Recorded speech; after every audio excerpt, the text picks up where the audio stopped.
on this episode of the WildFed podcast. You know, it was kind of like that top of the head is blasted open and you're like seeing the world in a completely new way. And I was really pissed off that nobody had ever told me that there's literally food growing all around us. If you have coconuts, you have the ability to start a culture in a sense. There's coconuts, there's water, which means there's fish, fiber, it's food. I have my food truck. I was reported twice to the health department for serving invasive species. That was what I was called in for. If we just keep blasting more and more chemical, it's not going to change anything. Except poisoning the soil and poisoning the organisms that are going to have to deal with the bioaccumulation of those toxins. We're not going back to the way things were. So learning how to work with them will probably make them the foundational species of ecosystems in the future. Episode 103 of the WildFed podcast, Invasive Species, Foundation for the Future, with Sunny Savage, is brought to you by Restorative. Restorativ's just launched a new product, Restorative CBD Skin Serum. It's made in a base of emu oil, which is very similar to human sebum, making it perfect for hydrating your skin, and its CBD and elk antler content reduce inflammation and regenerate and repair skin tissue. If you're looking to restore or maintain healthy, glowing skin, go check out Restorative.com. And right now until the 4th of November, Restorativ's flagship colostrum products and herbal digestive bitters are on sale too, and the coupon code TREAT20, that's TREAT 20, gets you 20% off those products at Restorative.com. I get to travel a lot, and when I tell people I'm from Maine, they always tell me how much they love Maine lobsters. So I always tell them about MaineLobsterNow.com. Nothing's healthier than fresh seafood that comes right off the dock. Now you can bring fresh, natural seafood home no matter where you live with MaineLobsterNow.com. MaineLobsterNow.com ships fresh, live lobsters. I repeat, these are still living lobsters overnight right to your door anywhere in the country, and they come with excellent, simple cooking instructions. They've also got fresh lobster tails, full lobster roll kits, colossal Alaskan king crab legs, scallops, mussels, and a wide assortment of fresh fish and more.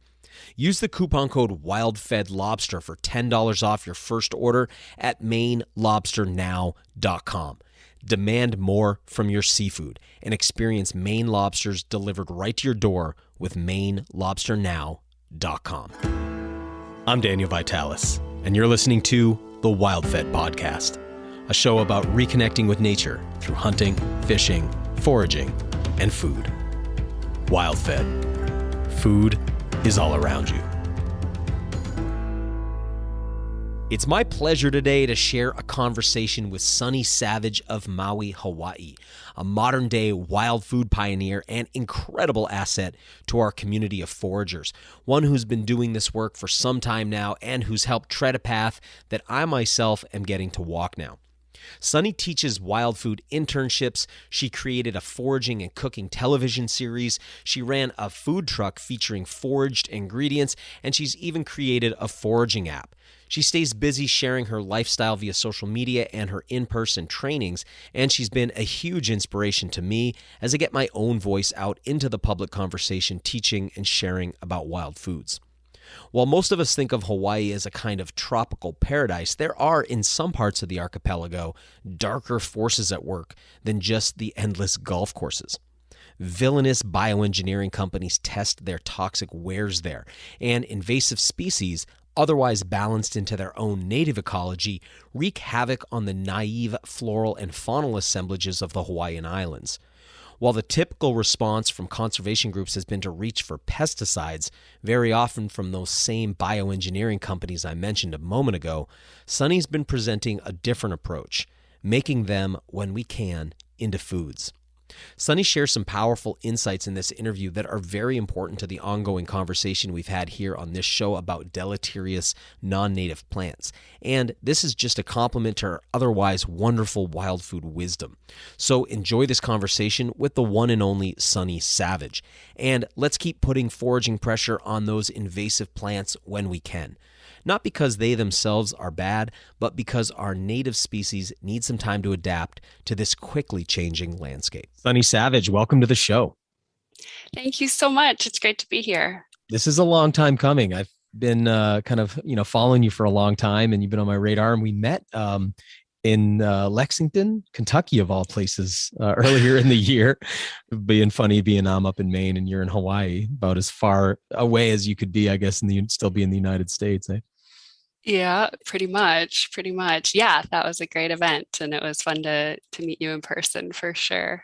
Tell our audience a little bit about who you are and what you do.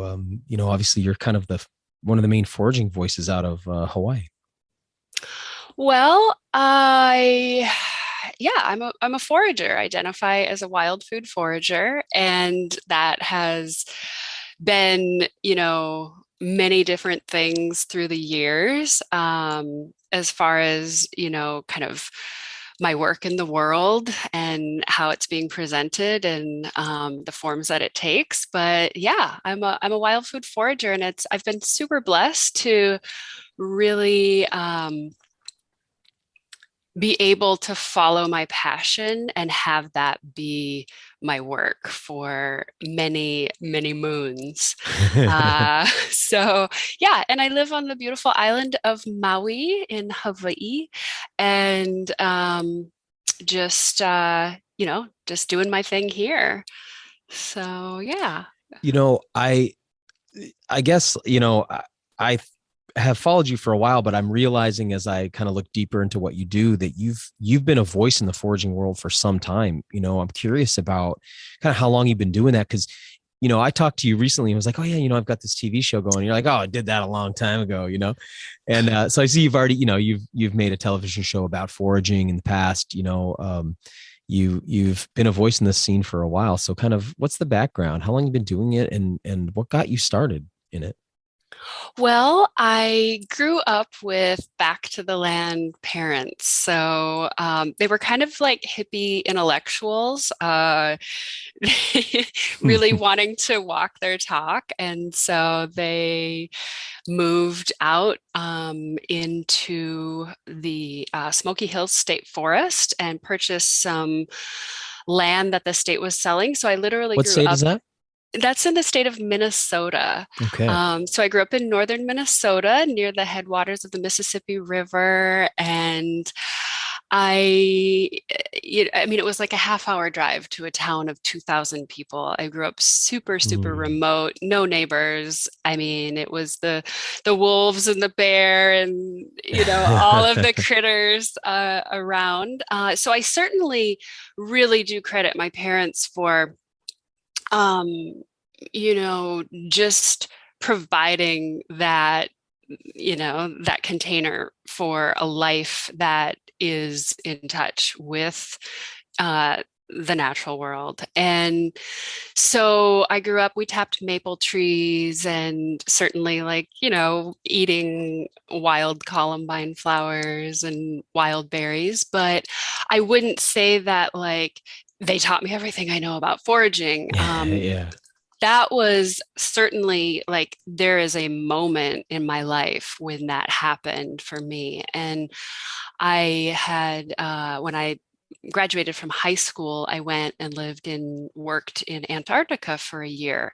And I really had that realization wow, my parents really did feed me real food, good food, and eating canned and frozen Yeah. crap was whoa, this sucks. And I came back and was really wow, I want to pursue a degree in nutrition or dietetics. And it just so happened that my mom had gotten into some herbal correspondence courses with Rosemary Gladstar and, the works of Susan Weed and, kind of that herbal renaissance that was really happening in North America. And so we started going out and identifying plants as just a fun thing to do weekends and evenings. And we were making all our tinctures and salves and hair rinses and all of that kind of stuff.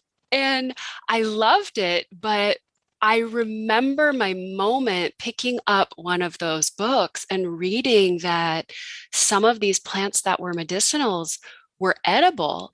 And it was like, I was, it was kind of like that top of the head is blasted open and you're like seeing the world in a completely new way. And I was really pissed off that nobody had ever told me that there's literally food growing, all around us. And it was really from that moment on that I really shifted my focus into learning everything that I could about wild foods and have done so ever since. So my moment was really at 19, and I'm in my mid 40s now, so I've been doing it for a little while. I want to say a couple of things. First of all, you look fantastic. So I Thanks. didn't realize like how long you'd been doing it, when I first sort of saw you. Also wanted to say Avani sends a hug and a hello from me, by the Oh, way. thank you. She's a Uh, beautiful human. and thank you. And yeah, so I guess I didn't realize. Also, it sounds like you've come through you started in sort of more of like the herbal and medicinal side. It's funny you bring up those two women, Rosemary Gladstar. Who is she in Vermont, maybe? And then Susan Weed, I think, in upstate New York. Um, what Yeah, right? And roughly. Yeah. man, Susan Weed, what a character she is. So I've had some, I'll call them run-ins with her. She's Sure. Sure. she's she's I get it. I get I do a it. pretty good Yeah. impression. I'll share sometime. But anyway, yeah, she's awesome, and both of them are. And so that side is more looking at, yeah, it's teas, it's tinctures, it's topicals, it's stuff like that. So you hadn't really realized that there was this whole edible food side. That's really kind of a cool story. So once you got tuned into that, what were some of the foods you were going after? Were you still in Minnesota at the time? I was in northern Minnesota, and then I started pursuing a degree in dietetics. I got a BS in dietetics and then followed up that with a master's of science in nutrition education, where I Oh focused wow, on the antioxidants of wild greens. Um, wow. and so, yeah, I mean, it was everything. I mean, literally, northern Minnesota. I've lived, worked, traveled to every continent on this planet. And there are some zones that, there are wild foods everywhere, certainly. But there are some places like northern Minnesota that it's just kind of like, oh my gosh, it's like such a huge percentage of the foods or of the plants in the ecosystem are edible, a much higher percentage versus like in the tropics where, or subtropics where I am now.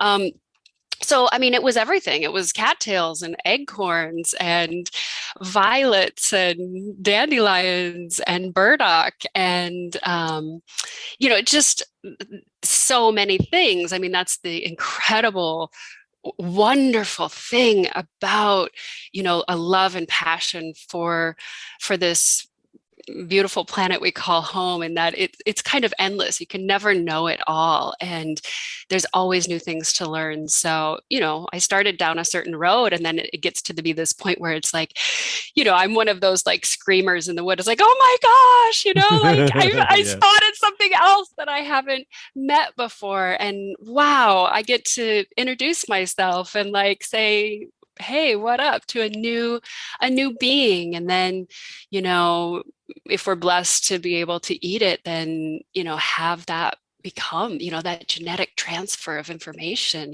having that become a part of myself. And so yeah, there's certainly this like piece of discovery and eating new things. And there's also like, let's not be attached to that, and let's utilize the most abundant things. And so anyways, there's lots of balance in these other conversations. But yeah, so I basically just started running with it. And I also grew up where three different reservations come together in northern Minnesota, and so have adopted aunties and things like that. And so I also taught at the White Earth Tribal and Unity College on the White Earth Reservation for 3.5 years. And so then I was, developing a native nutrition associate degree program and working with the Woodlands Wisdom program and traveling to different reservations all over around Anishinaabe, territory. And I worked for Winona LaDuke in that area. Who's she? And she's an indigenous activist, just a powerhouse of a lady that I mean, I don't even know where to start. I mean, there's all kinds of things from land back to, one of the major voices on the resistance to the Line 3 pipeline, Okay. to um, when my capacity was to kind of work on grants monies that were coming in to feed elders traditional foods. So kind of coordinating the wild rice and the wild meats and the wild berries and getting those traditional foods back into feeding elders. I also chaperoned a couple of incredible adventures, taking groups, native kids that were, in foster care and kind of, needing that extra love, and taking them and going to like Wounded Knee and going to Coeur d'Alene, in Idaho and other areas, and going to the, kind of that last remaining stand of American bison at Yellowstone and the people there that are protecting them. And so, just doing all of these incredible kind of, cultural immersion experiences. So anyways, just to say that, like, not only did I have the interest, I was also, just happened to be in a geographic location that has, such a beautiful connection to the wild foods, and people really working to perpetuate whatever knowledge is still there, and to remember whatever has has slipped below the surface. So yeah, I mean, it's just so many things like that that have really shaped who I am and the way that I approach wild foods as well. So yeah. There's quite a bit there. I'd like to pull out some of that. The first thing I want to say is, Minnesota, have wolves ever been extirpated from the north there, or they've been there all along, right? So the wolf reintroduction didn't include Minnesota, right? Was the gray wolf there ever since you were a kid? Yeah, absolutely. And we have that wolf center, like up in Ely, by the Boundary Waters canoe area. I'm not super familiar with their current work, but they certainly have been trying to build wolf populations, and I don't know, kind of that reintroduction Right. of additional species or additional members of that community. Yeah. Yeah, it's neat to me just because I'm reading a book right now, American Wolf, and it's just interesting hearing about all of the contention around reintroduction. But I believe that area, they've never been fully pushed out of there, and that's just a really cool thing that there's that wild component there. And then you said this other thing, which I think for some people might be kind of a mind blow. The average person probably imagines going to the tropics is where you'd want to be for wild foods. There's this misunderstanding that it's just this lush fruit garden everywhere in the tropics, Mm-hmm. And when you said that, you grew up in this place that's just so loaded with good wild foods, Mm-hmm. I feel like people are like, wait, what? You're in Hawaii now. Yeah. Well, it's just the timing piece. We have wild foods available year round here in Hawaii, whereas in Minnesota, it's like you've got your window of, Yeah. the beginning of May until like October, and you got to fit that all in. Right. So there's a shifting of perspective for sure, to really have that realization that some of the temperate areas are by far, have a much larger amount of wild foods available. But yeah, I mean, there's certainly wild foods here, but when you look at Hawaii in particular, there are only a handful of endemic species that are edible. I mean, Wow. virtually Wow. no wild foods as part of the pre-contact landscape. Yeah, I'd like to Very. talk about that in a second because I'm very fascinated with the peopling of Hawaii. And so I want to get Hmm. to that in a second. I do want to say I just got back from Standing Rock yesterday. I've been Hmm. driving 3 days, and we went out, my wife and I, to harvest a bison with some friends out there, and so got to spend some time with some elders there, particularly as we were filming for season 2, and had a traditional bison meal there with all these traditional foods. It was amazing, prairie turnip and of course choke cherry, which is a really important food out there. We ate the bison tongue. And it was so great because foraging out here, like one of my favorite foods I forage here in the Northeast is choke cherries. And that's just this really important food to them, to the Lakota and the Dakota. And here I am always trying to figure out every year, like, how do I work with this kind of difficult to work with yet delicious plant? And then you Hmm. sit down with somebody who's got a piece of knowledge that's been fine tuned for hundreds and hundreds of generations. And Hmm. it's like getting to skip ahead all of this problem solving to like, look, Hmm. let me just show you how we do it, And she Yeah. she shows me this preparation wojape, which is like a pudding out of the choke cherry. And it's like, okay, now I know what to do with this. It's so Yeah. nice. It's just really a cool thing to see people who have that knowledge of the landscape. I do wonder, and I'm kind of curious your opinion. I was asking, hey, where are the Dakota people in 1,000 years? Where are the Dakota people when we go to Mars? Not that I'm Hmm. like into going to Mars, but you look at the trajectory of people Hmm. where we're headed, and it's like, where are the Anishinaabe? It's like their culture's so tied to the foods and to the landscape, and the Hmm. idea of where the future goes. And I'm curious your thoughts on that because it's this really poignant moment in history where I wonder, for the indigenous peoples of the world, how they find cultural relevance in this like technocratic world we're building. Mm. Well, I mean, I am not indigenous to North America or Hawaii, so it's hard for me to speak on that and, Yeah, of what their course. perspectives are. But I mean, I just see such incredible resiliency and adaptability that whatever the future of humanity, brings, the folks who are uh, the wisdom keepers, the not, kind of that traditional knowledge base.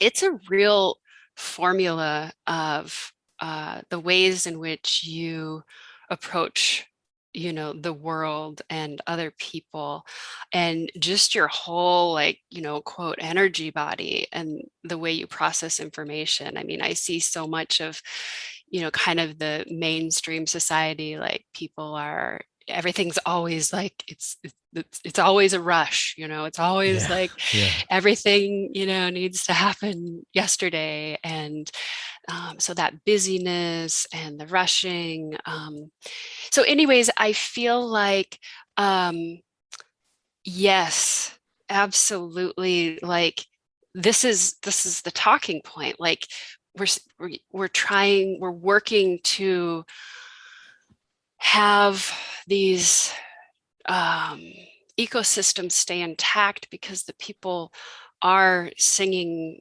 them um, into being, or their continuance in a certain way.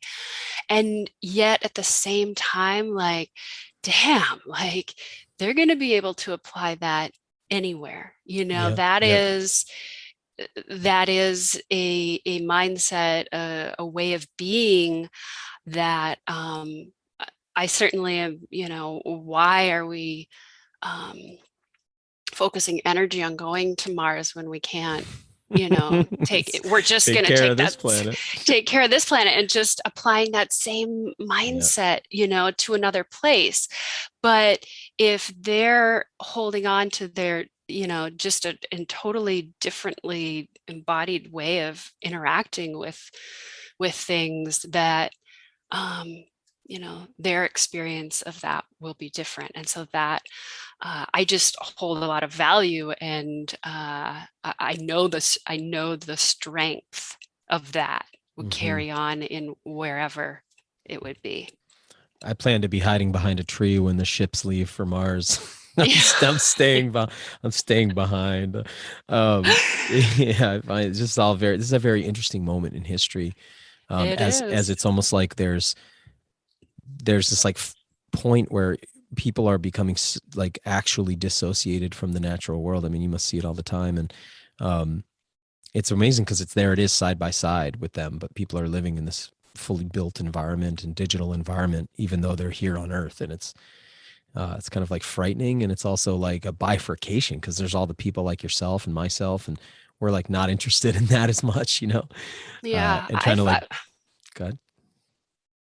Well, I mean, I was going to say that, like, for myself, growing up so remote and feeling kind of lonely and isolated, when the internet came to be, that was wildly expansive and engaging for me. I mean, I remember the first Yahoo chat group, Forage Ahead. And, I wasn't like the odd person, like, people would see on the side of the road to, harvesting something or whatever.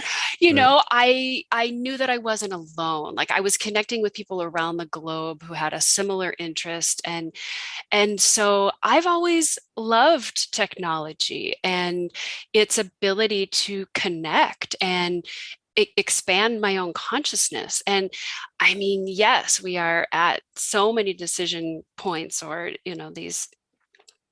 these uncertainties of how it will all go because of this. But I refuse to, totally want to dissociate from it, because it has given me so much. And so, yeah, I constantly am checking myself, and, not, wanting to be on devices all the time and really be out there doing my thing.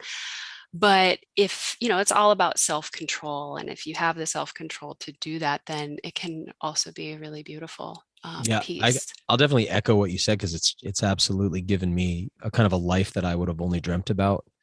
I can remember growing up, like my first jobs, like working in fast food places and working in factories, and seeing people who, living in a small town where it was like, oh, this is the future for me. And then the internet came around, and I was able to harness that tool.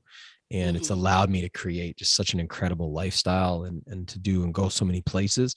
But it's like something out of like a science fiction movie, where it's like this great power, but it's also, I don't know, it's like the ring from Lord of the Rings, right? It's like addictive too. And the more you use it, it can poison you if you're not careful. And so it's like having that self-control, and then where a lot of people just don't seem to have that self-control, or almost are so excited about the technology that they don't realize what it can do to them. And so, yeah, we're at this really interesting balance point.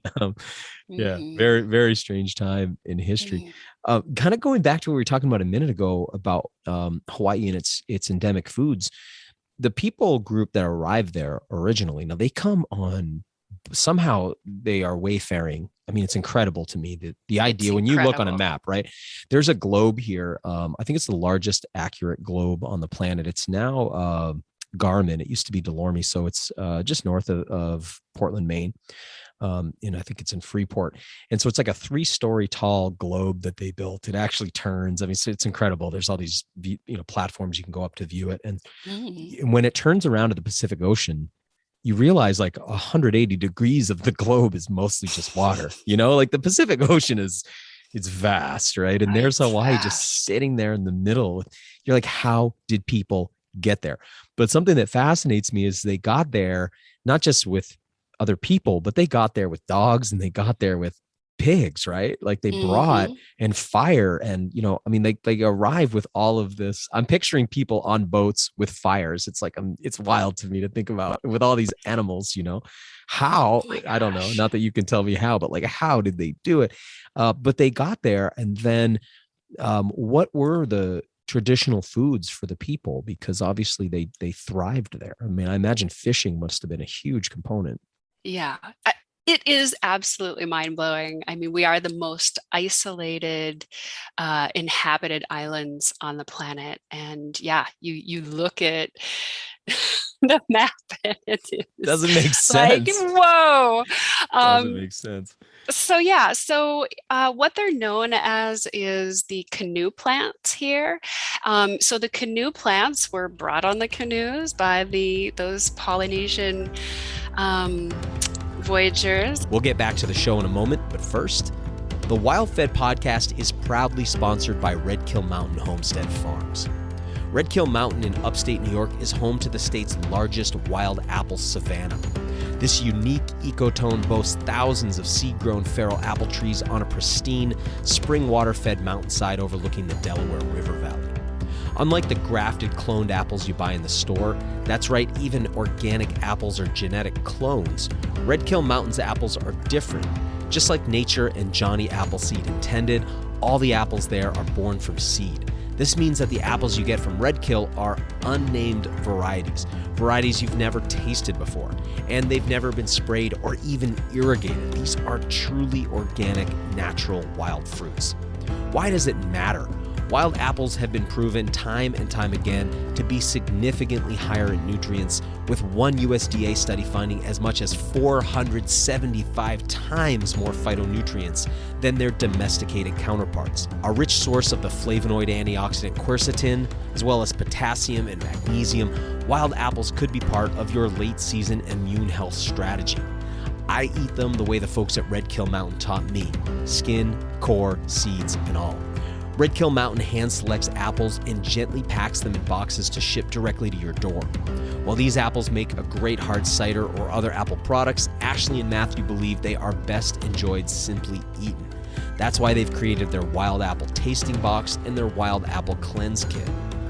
When you order, you'll receive carefully chosen apples from a variety of trees while they're at the peak of their ripeness. Go over to redkillmountain.com to check out their apples and other products too, like their limited run apple molasses and bourbon barrel maple syrup. The coupon code WildFed10 gets you 10% off the best, most natural apples you've ever eaten at redkillmountain.com. Now, back to the show. They literally brought the plants that they knew would sustain them Oh, okay. to establish Wow. themselves and their culture that they already had surrounding them.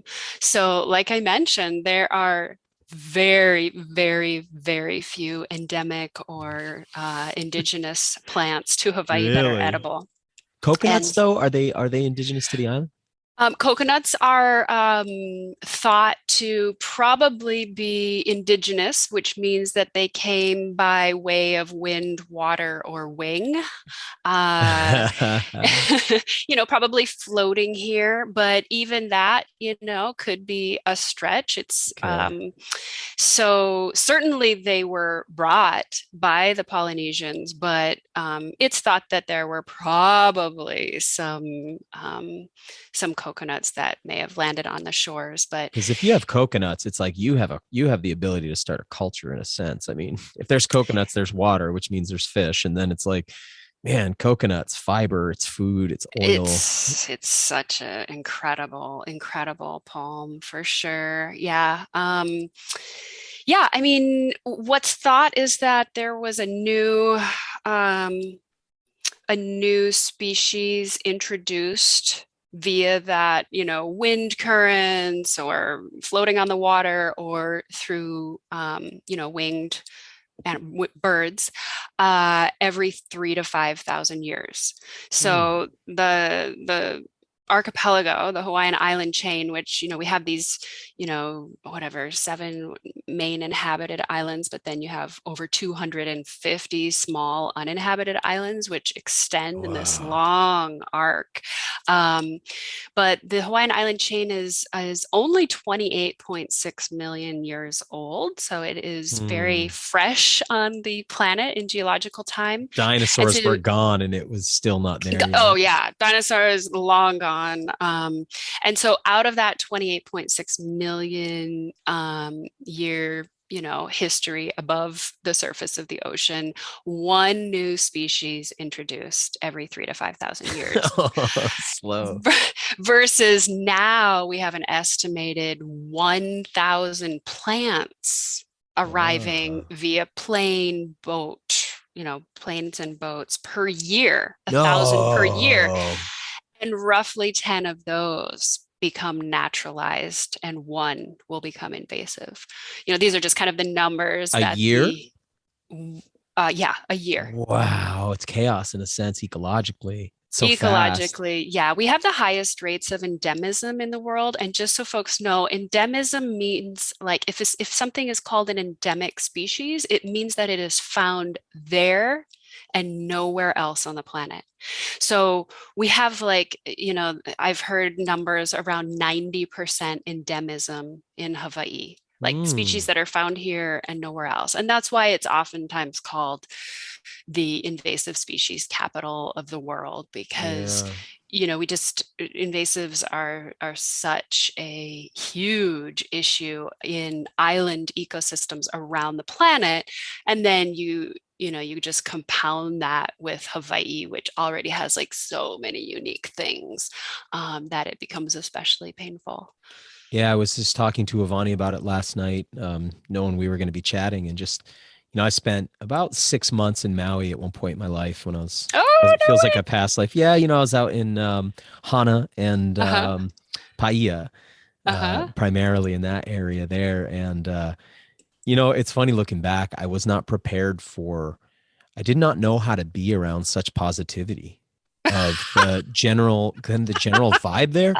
Being from Yeah. the Northeast where everything is like people are like grumpy and dark and serious and macabre, I just couldn't, Yeah. when I was meeting people, I'd be like, "Hi, I'm Daniel. Hi, my name's Light." you know, my name's like Rainbow Feather. Couldn't deal. Like I fell Uh-huh. apart. It was a Uh-huh. real confrontation with my shadow, Uh-huh. because yeah, everybody was so nice. And I mean, I know there's some dark sides there too, and I saw Oh, a little bit of yes. that. But there was such like the people were really really cool, and I didn't know how to be around it. And Yeah.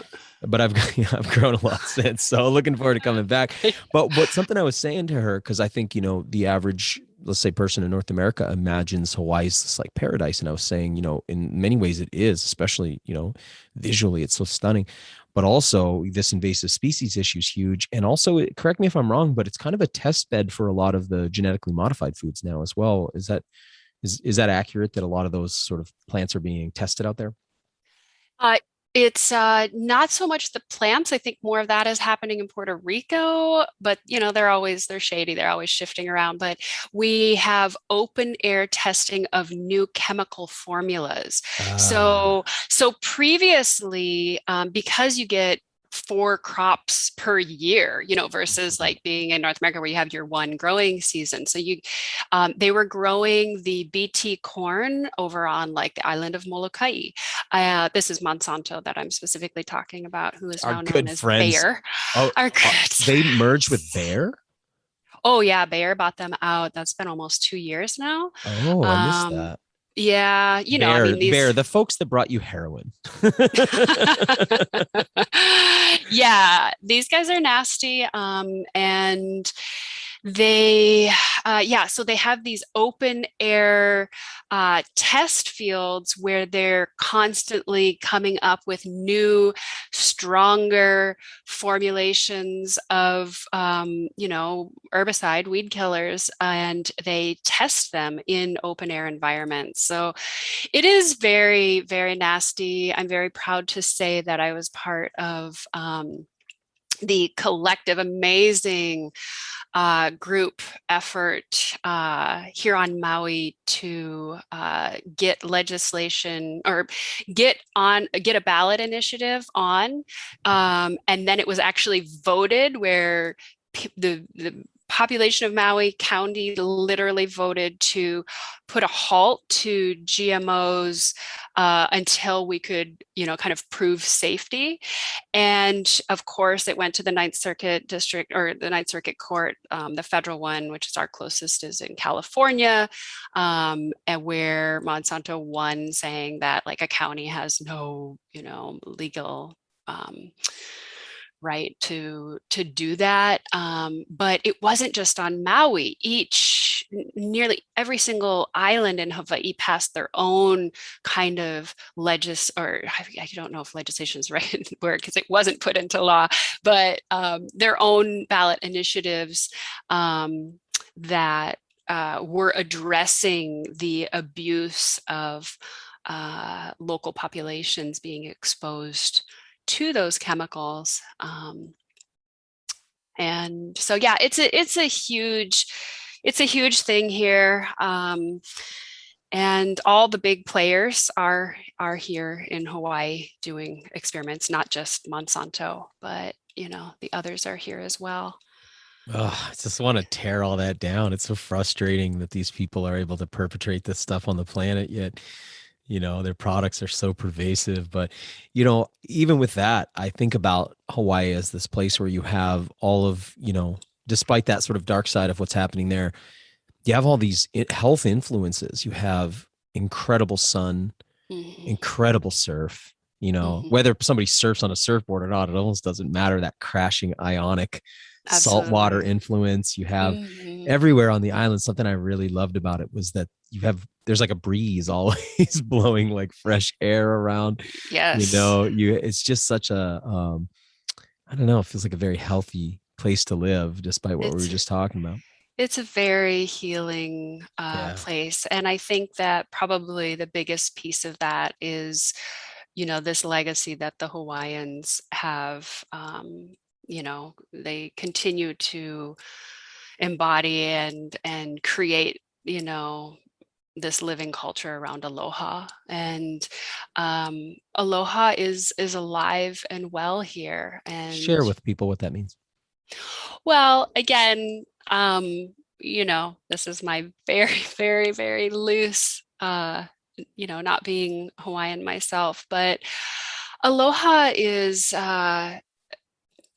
for me, it's just this way of again, kind of that energy that the way in which you're interacting with the world and doing so from a heart space. You obviously greet people by saying aloha, like, our breath,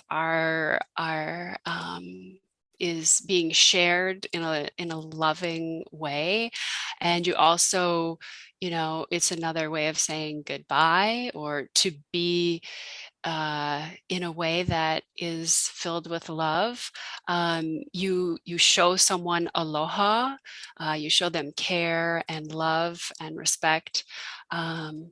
It's just infused in everything that's done. And so to be in aloha it's a verb, it's an action, it's not a noun. It is an action word of being in aloha. It's people feel that when they come, and it certainly is abused. Like, there are so many, we have more tourists on Maui than residents at this point. And the over tourism, a golf course for everyone.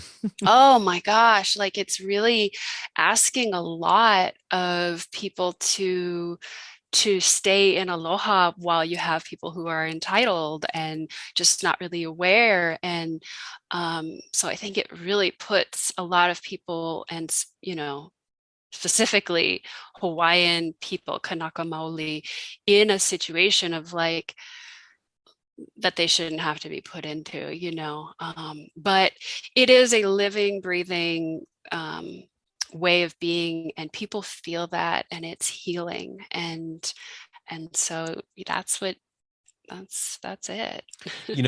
What you said, well, there's two things there I want to talk about. One is you were kind of referred to in the beginning about it, like coming from the heart, and just talking 30 hours on the road, a lot of time to talk about it. And having been out at Standing Rock, where we were treated with so much loving kindness, and it was like this awareness that heart-based cognition is the sort of seat of wisdom, and that brain-based cognition, while capable of like managing massive amounts of data and creating innovation and invention, just lacks wisdom. And we come from this, I say European descended people anyway, we come from this culture of so much data and so much intelligence, but like not very much wisdom. It's so interesting. I mean, it takes a lot of intelligence to develop an atomic bomb, but there's not a lot of wisdom there. You know what I'm saying? And it's really sad the way in the modern era, wisdom is disregarded so much. It kind of pains me a little bit. And I think I sort of feel the wind of change around that as we reach these important moments in history we were talking about in the beginning, that it's like at some point I think wisdom has to be restored. But you see how the impact we're having on the planet. Obviously that's not wisdom at work in that. But the other thing I wanted to say in reference to, you were talking about how aloha is alive there, and another thing that feels really alive to me is the land itself, because I live in the Northeast, and I mentioned sort of the cantankerous nature of Northeasterners. We have our mountains here were ground down by glaciation so long ago. These mountains aren't growing. This is a place that's very stable geologically, whereas Hawaii's like there's a new island forming right now underwater, right? Like it's a living place. I want to say it's geologically alive in a way nowhere else I've ever been has felt. And it's like you can feel that under your feet. The place is in process in a way that much of the world isn't. I don't know if that lands for you, but that's sort of how it felt to me. I mean, absolutely. I've housed people who have had to evacuate because of lava flows and Wow. come and stay at my house. I mean, it is this life is, the planet is birthing, and all those metaphors of the pain of that and the messiness of that, and the resiliency and the toughness and the adaptability that comes from that.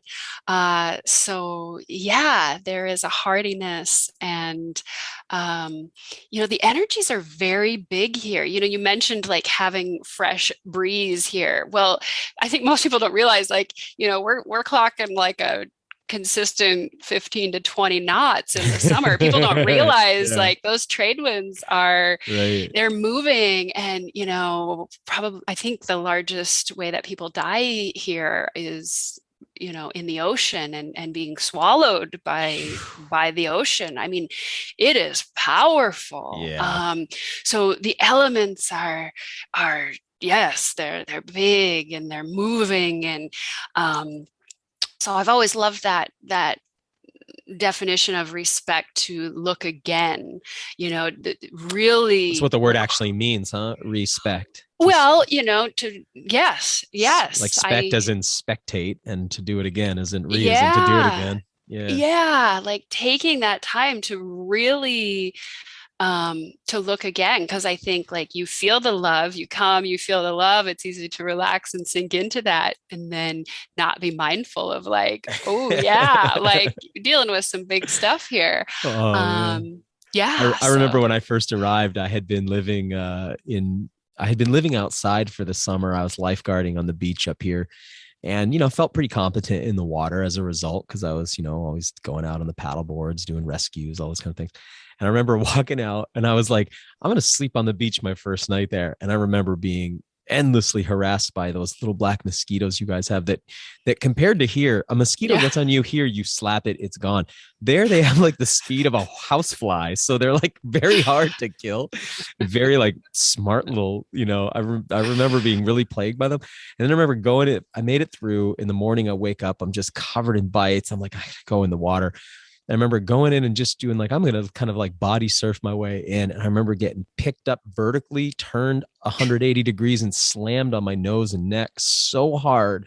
And as I crawled out, I remember this crustacean leg washing up on shore that kind of scared the hell out of me. Like I looked at it and I was like, wait, that's in the water. Like this place is crazy, like realizing like, okay, I had underestimated because, it looks so serene. I remember looking off into the hills and being like, man, I want to go up there, like looking at these beautiful emerald colored hills. And people are like, if you go up there, you're going to get killed by ganja growers, man. You can't just go up there, and I remember being like, okay, it looks serene, but man, it's alive and it's powerful, huh? It's alive. You can get frostbitten up at the summits, and then be, swallowed up by the ocean down, 10 to 14,000 feet lower. It is a place of extremes. That's for sure. That's so cool. So yeah. Tell me about the wild foods out there. And in particular, I want to talk a little bit about your app that you've created because it's such a cool thing. And then also just the work you're doing with wild foods in general, invasive species, how you're working with all that. I'm just kind of curious about the wild food component of your lifestyle there. Yeah. Well, I started off by writing a book, Wild Food Plants of Hawaii, and then I got this idea that I wanted to have a food truck. And so I ran a successful Kickstarter to fund a food truck and mobile app. Cool. And once I got doing the food truck, I'm like, oh yeah, the app is going to be put on hold. Like I'm all consumed in running my food truck because it was 100% organic. It was 90% locally sourced foods, and every item on the menu had, an invasive species that I had foraged myself. That's cool. That sounds cool, and it sounds like a lot of work. Yeah, it was a lot of work, and so I did that for a while, and then ended up selling it, and then just put that money into the app. And I was like, well, not everybody had a grandmother or grandfather or auntie holding their hand, teaching them about wild foods from the time they were young. And I know with myself, there was this time of like over harvesting things and then like having that guilt and shame, like, oh my gosh, I over harvested something. Like I feel terrible about it. And so I'm just to say that like everybody has to go through that learning experience. And so I just really feel like the invasives are that training ground for us to be able to kind of free up and, let the people go with their enthusiasm and let them have those, kind of those hard-earned, those lessons like that you can tell somebody over and over, like, okay, so the foraging part is going to be about 15% of your time. The processing is going to be like, 85% of your time. That's the part you don't picture when you're like, I want to get into wild foods. Right. So you have to, I just feel like the invasives are such that gift for people to be able to go and learn those lessons themselves while not destroying, these more sensitive plants in the ecosystem. So I really shifted my focus to really just publicly teaching about invasives. And so the app is developed with that in mind, and it covers... Say the name of the app just so people know. Yeah, it's called Savage Kitchen. And it is available for free in the App Store and the Google Play Store. And it has 6 plants in it. And most people are like, oh my gosh, only 6. And I'm like, yeah, when you can go out and identify and you've like, integrated these, you don't have to use a Google search to identify them anymore, and you've got them down, then there'll be another 6 ready to go. And even though it's 6, it's actually more like 20, because I call it butterfly ginger, but that actually covers 3 different species of Hadicium, of these wild gingers. And there's 3 different varieties of strawberry guavas, and there's a couple of species of Spanish needles. And of course, there's lots of wild amaranth. So anyways, just to say that the app is, because I love like iNaturalist or something like that. Like, right, there's like great mapping features, but you have to know already what you're dealing with. You're just doing an observation point, a data point. Whereas that Savage Kitchen, has interactive mapping for these edible invasives. So if people want, they can drop pins on the map, and The even if community it's, can see, you're saying? yes, that the community can see. And so at least it helps you with identification. Maybe you don't want to harvest that plant that's sitting right on the side of the road, but it takes you to that next level where you're like not having to look at something in a book or online to try and identify. And then it has different educational modules. Like there's videos and infographics, and you can quiz yourself on the knowledge to like, ooh, am I really ready to go harvest that? And then there's over 100 recipes at this point, because that's where the disconnect I feel is. Like, obviously, like the huge disconnect in even opening up your lens on the landscape to like know and be able to see all these different wild edibles. But then, once you've identified it, it's like, what in the heck do I actually do with it? And I feel like, with my nutrition background, that's always been this piece that I have filled the gap of like, okay, let's, bring this up to our modern times. Like, how are people actually going to integrate these and use them? So yeah, so the app covers invasive species. And even though, I'm talking about Hawaii, I chose, 3 of them are on the IUCN, that's the International Union for the Conservation of Nature, on the IUCN's top 100 most invasive species on the planet. So these are global invasives, highly concentrated in tropical and subtropical locations. But as we know, these with global climate change, our zones are changing rapidly. They're shifting pretty fast, aren't they? They are shifting. And so, the ranges in which these plants, like, I mean, they're moving into temperate areas, et cetera. So, yeah, so the app, and then I offer private wild food hikes. That's a huge part of what I do. I certainly saw a big uptick in people reaching out during COVID. Tons of homeschool pods. I love taking people out. It keeps me busy. And then I offer, kind of mentorship, wild food internship experiences where people come and stay.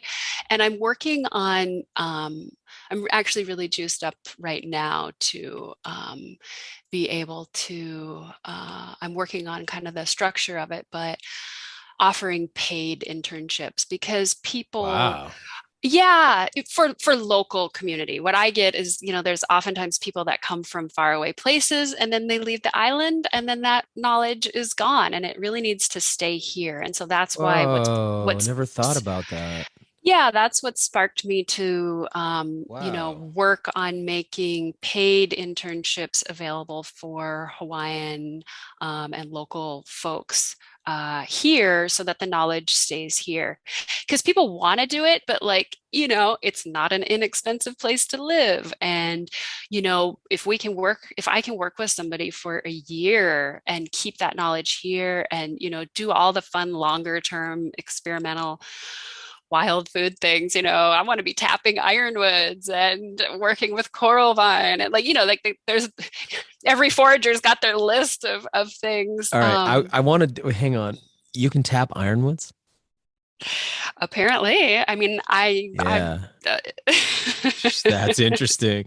So you know what you just said kind of blew my mind. I was just talking with my friend Travis, our recent podcast episode, um, about revitalizing language. He's a Dakota Mhm. speaker, and passed on to me a dictionary and a grammar and some apps and stuff. And it's got me realizing how you can draw really interesting parallels between, let's say, a species in decline or an endangered species and language. There's like a lot of similarity Yeah. there. Um, and that, and also I think sometimes about the way that money works. For instance, if I go spend my money at Walmart, that money then goes up to Walmart headquarters. It leaves my community versus Yep. if I can buy something local. I feel like knowledge has both of these qualities. You know what I mean? In Yes. some ways, the local knowledge is like something that can go extinct. And so it's like a species in that way. But also, it's like, knowledge is like a kind of currency. And I never really thought about it leaving. I guess with an island, you can be more keenly aware of that. But yeah, that knowledge leaving versus circulating in the community the way dollars might circulate if you can keep them local.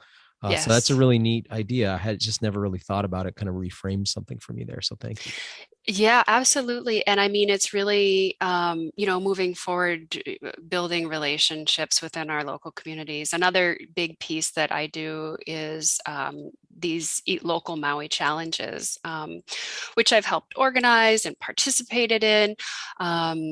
So well, first off, in northern Minnesota, I spent a year. There were 7 of us that ate foods grown within 250 miles of where we lived for 1 year. Wow. And so, that's over a decade ago. And so this has been, my lifestyle for a very long time.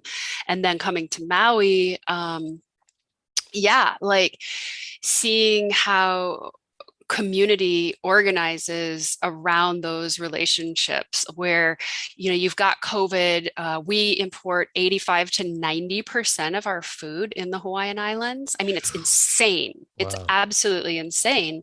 And to see how not only was there no ability for government to really, or maybe there's an ability, but government not organizing, but not even like contingency plans on how to, and then you see like the Hawaiian community, or local. What's called local here is like this conglomerate of Chinese, Japanese, Portuguese, all these like old families that have been here that were brought during the time of the sugar industry, kind of in that indentured servitude kind of scenarios. So that's kind of like when I say local, that's kind of what I'm referring to. Right. So, anyways, uh, this these local people like just like move out of the way. We're organizing community and like getting it done, and so anyways, again, like you were saying, just that currency of relationship building, and how important that is. And Hawaii is just like a great model for that, because it's such a smaller scale, and can happen a little more easily, but then inspires other people in other parts of the world. So yeah, so eating locally, I'm a forager, but I have a massive garden and grow a lot of my own foods as well, and predominantly shop at farmers markets, as well as one of the beautiful things that happened with COVID is the Maui Hub got off the ground. So it's like literally just an online ordering system where farmers like bring their all their stuff to a centralized location, and you just hop online and you order your stuff, and it's just like an easy once a week pickup. So yeah. Eating local is another just huge piece about keeping that money, and that relationship all those intact. Oh, and what I was going to say is like, our Eat Local Maui Facebook group, literally doubled in size when COVID hit because people were like, oh my gosh, this is like boom, like realizing, okay, I haven't been paying this much attention. And now the shelves are bare and there's not really a plan by government. And At all. we're, we're feeling that. And so, yeah. Seeing the wild food lifestyle get gaining such relevance in the last couple of years has been really interesting. I feel like a lot of it starting people are almost forgetting again, a lot of people, but there's that moment where food security was really on people's minds, and just everybody that I've had on the show says the same thing who was involved in the foraging world, and it's the same in hunting and fishing too. It's all just seen this huge uptick. I just want to go back and I know you said it, but I want to clarify for people listening. If somebody wants to go, if somebody's like, man, I'm really wanting to visit Hawaii, they could come out there and they could work with you on a personal level, doing some foraging stuff out there. Well, I offer, private wild food hikes. I mean, I kind of shifted from public stuff during COVID to private stuff. And honestly, I really like the format, smaller Yeah, groups. People, when they pay just a little bit more, seem to like, oh, I'm not having like all the no-shows and whatever. Mhm. So Yeah. I like that. I mean, what I'm trying to do, I mean, I have an intern coming. For the month of November. But what I'm trying to do is kind of phase out of having people from off island and just trying to keep it to residents. So that's kind of my personal goal, just because it makes more sense. Mhm. But So in other words, get in yeah. there quick, folks. Plan your trip now. Yeah, or just come and do. I mean, Yeah. it's not like I'm charging an insane amount of money Yeah. for an experience like that. I mean, if people are, traveling this far, there's that opportunity. So What is it about all of this that is so important for you? You've made a career out of it and a lifestyle out of it. And like you said early on, you really identify with it. And I'm not asking it like as if I don't know why it's important, but I'm mhm. curious why it's important to you. Like, what role does all of this wild foods and this connection to the natural world, what role does it play in I guess the greater healing of the world? Because it feels to me like there's more to it than just eating for you. Yeah, it's just about the love. It's just about the love. It's about being able to live with myself and my choices, being conscious of what I'm doing and how my actions are affecting myself and all of, you know, the humans and fungi and plants and animals that are being affected by my choices as well. I mean, it just feels good. It just feels good to be able to to live it. I don't really I mean, there's like the checklists of things to say, but I just kind of feel over it at this point. Like it feels good. It's fun. It's fun. Like I get so much out of it. I'm outside. I'm always happy. It's always Hmm. engaging my senses and my heart and my mind. And um, it's like, man, like I can't tell you how good it feels to have traveled to many places in the world. And, I'm always seeking out experiences with Indigenous folks and like to be able to have something to share. Like, like I'm a humble person. Like I sit back, but like if I have something to share, like I mean, holy moly, like being in Kuniyala, like I lived on a sailboat for 3.5 years and being Mhm. in Kuniyala in with the Kuna people and like sharing with them eating cattails Like they were living with cattails and weren't eating them. And the same with the Kogi, like spending months with the Kogi people in Colombia, and same thing, like eating cattails there with them and being able to like share that instead of being like a taker and like always wanting, like being Mm. able to share. Um, so I feel like, you know, that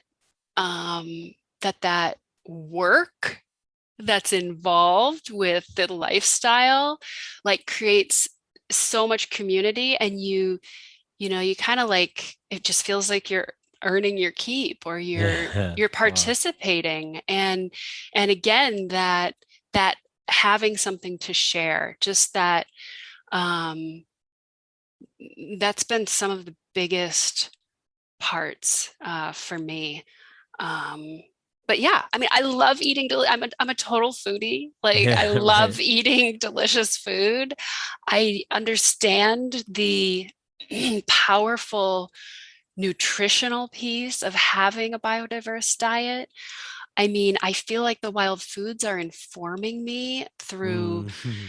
uh, about the ecosystem, about climate change, about the pathogens. I mean, they're on the front lines adapting to the bacteria and fungi and the pathogens in the ecosystem. And then I'm eating that, and that genetic transfer is happening. And they're, you know, so it just is love embodied for life, like respecting myself enough to like be able to own up to what it takes to be a more balanced human being on this planet. Yeah. That's really nice. Thank you. Yeah, I really appreciate all that. It's there's something so fundamentally human about it. I feel like sad for people who miss the opportunity to get to, like you were saying in the beginning too, about their, each species you meet's like a being. So that it's sort of sad that some people have lived such lonely lives and that they don't know many of the beings that live around them. Mm-hmm. It's really, I just really appreciate how you put that together. What's the future hold, and what do you want people to know about your work? Where do they find you? All those kind of things. Yeah. Well, my website is Sunny, that's Sunny, savage.com. And that's kind of my hub of information. I do have Instagram, Sunny Savage Official, and I've been Facebook. following your food challenge there recently. Oh, cool. Yeah. Yeah. And yeah, I think that, you know, I definitely would like to write another book. I feel like there's another 50 to 70 species that I could, you know, write about that are relevant here in Hawaii. But I think that my main thing is really trying to keep the knowledge alive here. Like Mhm. it'd be super easy for me to do all kinds of uh, businesses and develop wild foods, and I'm like, I'm not into that. I want to see the next generation of people take this and make it their own, um and see what they do with it. So yeah, I'm really excited about, you know, kind of those mentorship kind of things. And I love just getting out there, and really the biggest piece that I can share is like my enthusiasm and excitement, and you know, sharing like, oh man, I had this aha moment and this is what it was like, and then being able to like hold somebody else's hand, or walk them through or present it in a way that gets them excited. And that's the real juice of it, to be out there with people, and turning them on to this whole new way of seeing and being here. So yeah. It's really your enthusiasm is infectious, Sonny. I really appreciate that. You got any in closing, you got any species you're excited to work with or looking forward to finding, or just a season that's coming up or anything like that that's got you jazzed up? Well, Java plums are, I have had my first harvest of the year, but the really, the big crescendo of harvest is coming on in the next few weeks. And it is such an ostracized plant here in Hawaii. Syzygium community. It is one that's highlighted in my app. And, You said its common name is what? I'll look it up. Java plum. Java plum. Yeah. And I mean, literally in the cosmology for the Hindu, Jain, and Buddhists, it is a sacred tree, the tree that literally sits on the center island with like a few other sacred trees around. Like it is a center piece of their cosmology. And so, when you take somebody who's lived here and like just does nothing but badmouth it, and you really like, wow, like, dude, this is like a sacred tree from where it comes from. And you see like people like, whoa, what? And then you start saying like, oh my gosh, like, yeah, this was like traded in the global marketplace before metformin was released for diabetes control. And, it has, so much medicine. And then you start having people taste it when it's kind of like a choke cherry thing where it's astringent, but then you like work your little kitchen magic and it's like, oh, it's just absolutely glorious. It's a beautiful looking fruit. I'm looking at it now and the color, that magenta kind of fuchsia color. Yes, it is gorgeous. It's a heavy producer. I mean, it's a habitat modifier here. So really, even if we're not cutting down the trees, just stopping that further seed dispersal through eating them is the first generation approach versus the 7th-generation approach. But I mean, it is, I get really excited about Java plum. I really liken it to, what is it, Schizandra berries, where really, huh? You have that super complex where you have what I think in, traditional Chinese medicine, I mean, it's considered to have all 5 flavors. Yeah, the 5 flavor fruit. Yeah, so Java plum, I feel like is just so similar to that. It's complex and has so many different things going on. So, and then I think I mentioned earlier the Casuarina is the genus name, but the ironwoods, as they're known colloquially here. I'm really excited to try tapping them. What's the product that you've heard to come from it? Nothing other than, kind of a survival scenario where you need to have some liquid in your. So it's like a sap that you would drink. Yeah, just that's cool. The sugar content is very, very low. Of course, I would, want to just try some experimentation. Yeah, concentrating fermentation. Yeah, sure. Doing different things, but and I'm trying to just see what we can actually have. When I look at those mono stands of ironwood, I mean, it's like really disheartening, but like, recently I'm like, okay, well, one of the endemic mushrooms that are actually edible in Hawaii that are almond flavored grow underneath those. I'm like, oh, we need to get those spores and like, get those out there. And if we could tap them and, you just have to keep creatively applying ways of using these invasives because they're not really going to go away. It doesn't matter if we keep blasting them with chemicals. That approach is so frustrating. It seems like what we can really do is just try to take a little pressure off native species to give them time to adapt, really.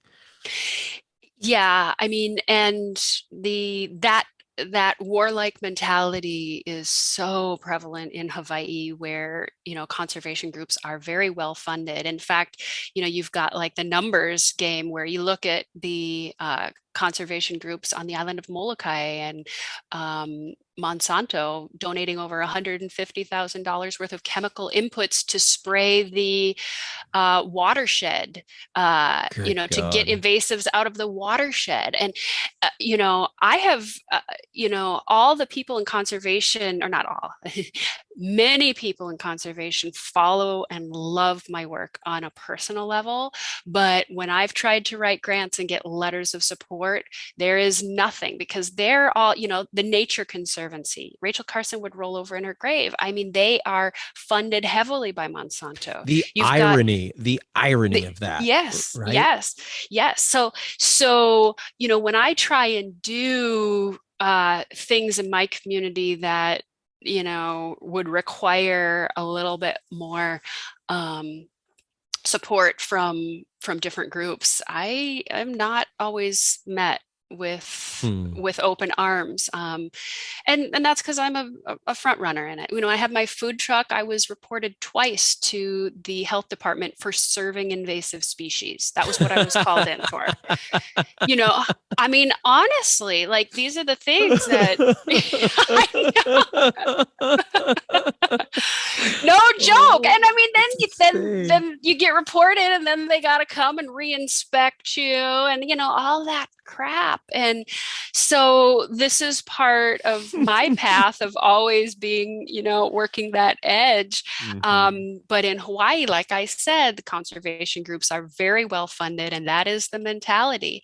And yes, it is only going to be small groups of dedicated people that will save what's left of endemic species in Hawaii. So I do see a place for them in certain regard. But I mean, we've lost 90% of our dryland habitat here. Over 60% of our mesic habitat is lost. Really? Like, Lost we're to what? not lost to development?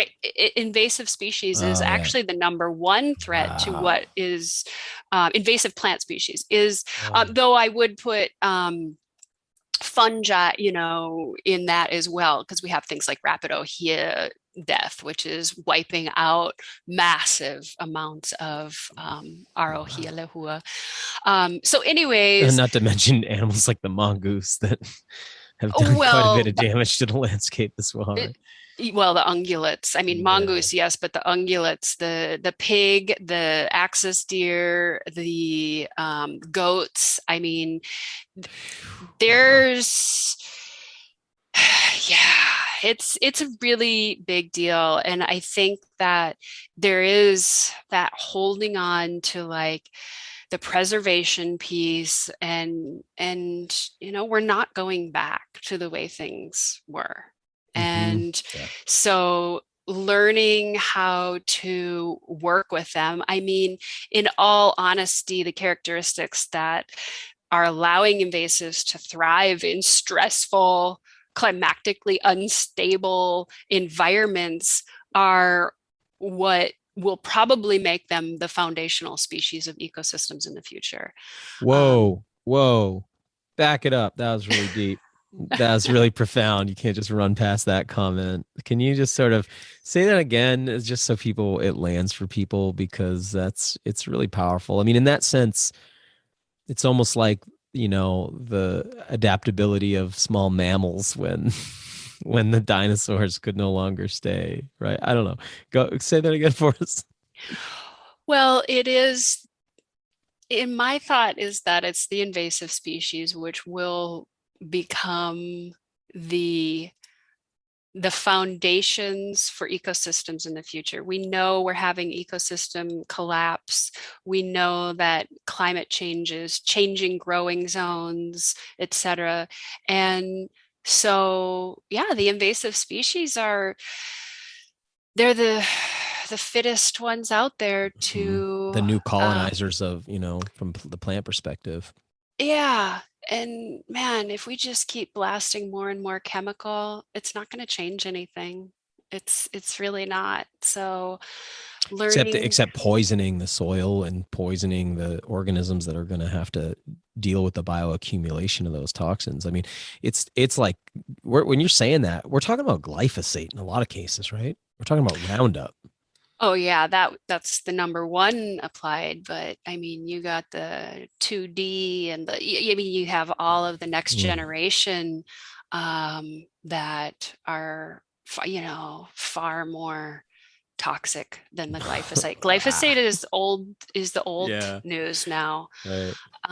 So Yeah, keeping up with these guys and their cocktails of death is, I used to really be involved as an activist. I mean, I've been arrested with the Hawaiians standing on the front lines. I've organized against the Iraq War. I've been knocking on thousands of people's doorsteps, to get the GMO legislation passed. And Mhm.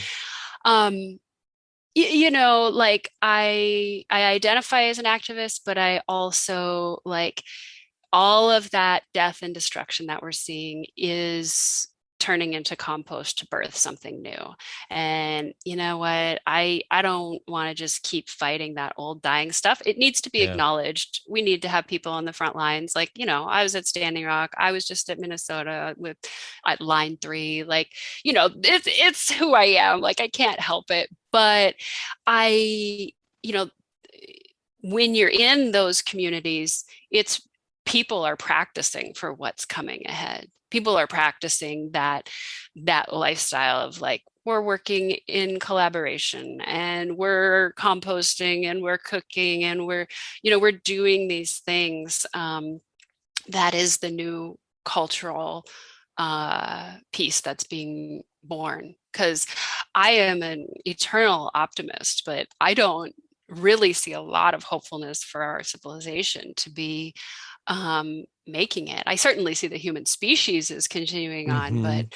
I mean, it just doesn't really look that good with the incredible amount of collapse of ecosystems, as well as, obviously we're all seeing the division. And so, yeah, I just want to focus my energies on um, doing tangible, meaningful things and ways of being for what's coming. For I have a couple of children, and man, let's get them some skills.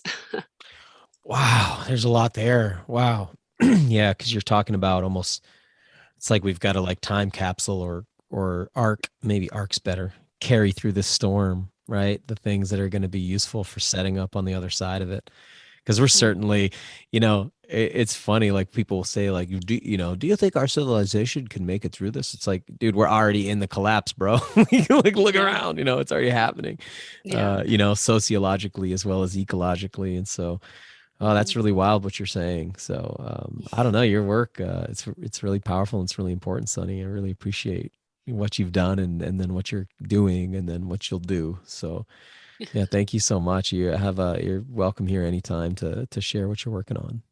Oh, thank you so much, Daniel. And likewise, it's fun to see someone else carry on the torch of, doing the television show that's, reaching the wider audiences, because people do need to be exposed to this kind of stuff. And so I see your joy and your passion, and I am so appreciative of your podcast and Thank you.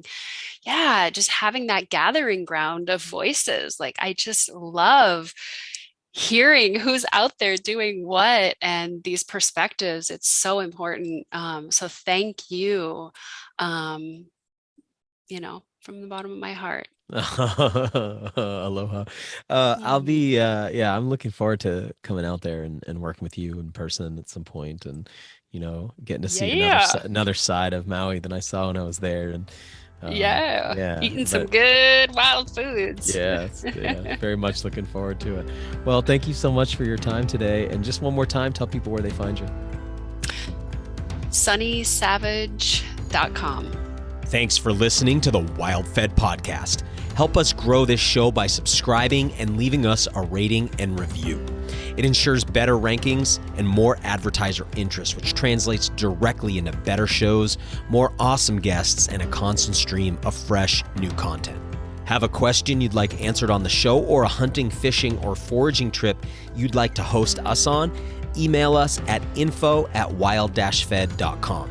If you still haven't seen season 1 of the WildFed TV show, you can go to myoutdoortv.com, grab yourself a free trial subscription, and then check out all 10 episodes. Season 2 of WildFed premieres on Outdoor Channel in early 2022.